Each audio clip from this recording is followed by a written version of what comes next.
சூதர் பிருகுவால் சபிக்கப்பட்ட அக்கினி கோபமுற்று பின்வருமாறு கூறினார். பிரம்மனே, இப்போது நீ என்ன துணிச்சலான காரியத்தைச் செய்தாய். தர்மத்தை நிலைநாட்டவும் உண்மையை பேசவும் முயன்ற எனக்கு உண்மையை சொன்னதற்காக என்ன தவறு செய்தேன். சாட்சியாக இருக்கும் ஒருவன் தெரிந்தும் தவறாகச் சொன்னால் அவன் தனது 7 தலைமுறைகளையும் எதிர்கால சந்ததியையும் அழிப்பான். ஒரு காரியத்தின் உண்மையை அறிந்தும் பேசாதவன் அவனும் அதே பாவத்தை சுமக்கிறான் என்பதில் சந்தேகமில்லை. உன்னை சபிக்க எனக்கு சக்தி இருக்கிறது, ஆனால் பிராமணர்களை மதிக்கிறேன். உனக்கு தெரிந்திருந்தும் தெளிவாகச் சொல்கிறேன், கேள். யோகத்தின் மூலம் என்னை பல வடிவங்களாக மாற்றி மூர்த்திகளில் இருக்கிறேன்.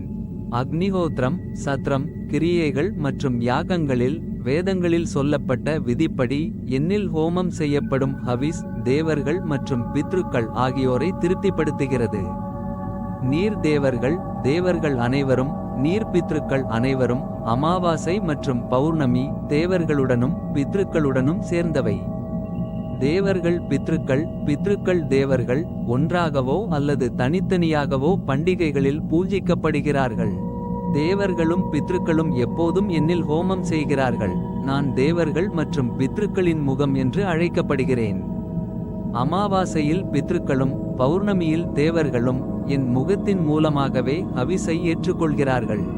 எப்படி நான் அவர்களின் முகமாக இருந்து அனைத்தையும் புசிப்பேன்.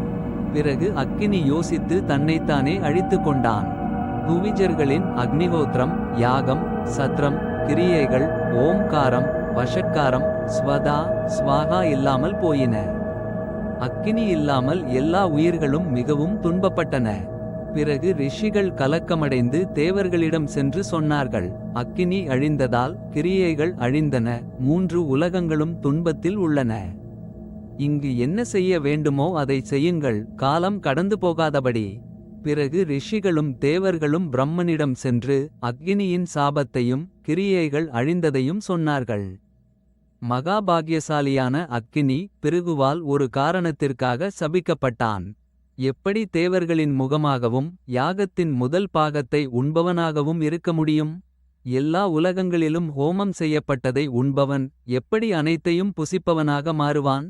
அவர்களின் வார்த்தைகளைக் கேட்ட லோககர்த்தா அக்கினியை அழைத்து மென்மையான வார்த்தைகளால் அழியாத பூதபாவனரிடம் கூறினார், நீ எல்லா உலகங்களுக்கும் கர்த்தாவும் முடிவும் ஆவாய். நீ 3 உலகங்களையும் தாங்குகிறாய், கிரியைகளை நடத்துகிறாய். லோகநாதா, கிரியைகள் அழியாதபடி செய். ஏன் இப்படி மூடனாக இருக்கிறாய். நீ ஈஸ்வரனாக இருந்தும் அக்கினியாக இருந்தும். நீ உலகில் புனிதமானவன், எல்லா உயிர்களிலும் இருக்கிறாய். நீ உன் உடல் முழுவதாலும் அனைத்தையும் புசிக்க மாட்டாய். உன் ஜுவாலையின் ஒரு பகுதி மட்டுமே அனைத்தையும் எரிக்கும்.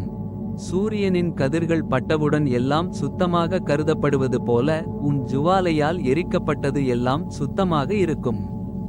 அக்கினியே, நீ உன் சொந்த ஒளியிலிருந்து வெளிப்பட்ட பெரிய தேஜஸ். உன் சொந்த தேஜஸால் அந்த ரிஷியின் சாபத்தை உண்மையாக்கு.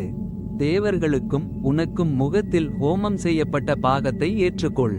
அக்கினி அப்படியே ஆகட்டும் என்று பிதாமகனுக்கு பதில் சொன்னான். தேவனின் கட்டளையை நிறைவேற்றச் சென்றான். தேவர்களும் ரிஷிகளும் மகிழ்ச்சியுடன் வந்த வழியே சென்றார்கள். ரிஷிகளும் முன்பு போலவே எல்லா கிரியைகளையும் செய்தார்கள். வானத்தில் தேவர்களும் பூத கணங்களும் சந்தோஷமடைந்தார்கள். அக்கினியும் பாவங்கள் நீங்கி பரம சந்தோஷம் அடைந்தான். இப்படி அக்கினியின் சாபம் பற்றிய பழைய வரலாறு இது. புலோமாவின் அழிவும் சியவனரின் பிறப்பும் இதில் அடங்கும்.